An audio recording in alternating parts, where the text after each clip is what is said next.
Welcome to our channel. Today we how to download and monitor app logs in Datadog. Easy tutorial step by step clearly. To download and monitor app logs in Datadog, begin by logging into your Datadog account. Navigate to the Logs section on the left sidebar. In this section, you will see an overview of your app logs. If you want to filter the logs, use the search bar at the top. You can filter by specific timeframes, log levels, and other attributes. Once you have set your desired filters, you will see the filtered logs populate below. To download the logs, look for the export option, typically represented by a download icon. Click on the export icon, and choose your desired file format, such as CSV or JSON. After selecting the format, your logs will begin downloading to your device. Now that you have your logs, let's move on to monitoring them. Back in the Logs section, you can create monitors for specific log patterns. Click on the Monitors tab on the left sidebar.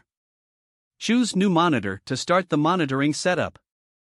Select the type of monitor you want to create, such as a threshold monitor or a query alert. Define the specific query that identifies the logs you want to monitor. Set the alert conditions based on your requirements. Optionally, configure notifications to be sent to your team via email or Slack. Review your monitor settings, and click Save to activate it. Your logs are now actively monitored in Datadog.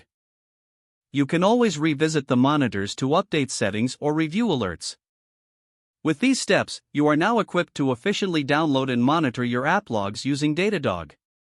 If the page does not load, refresh the browser or try again in a private or incognito window.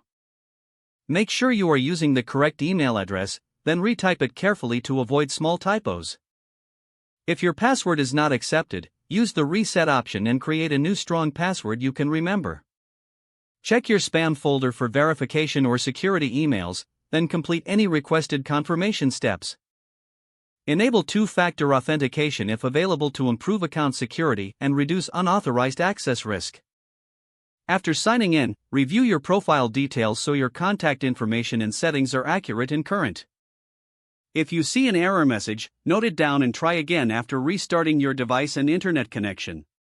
Don't forget to like this video and subscribe to our channel for more step-by-step tech guides.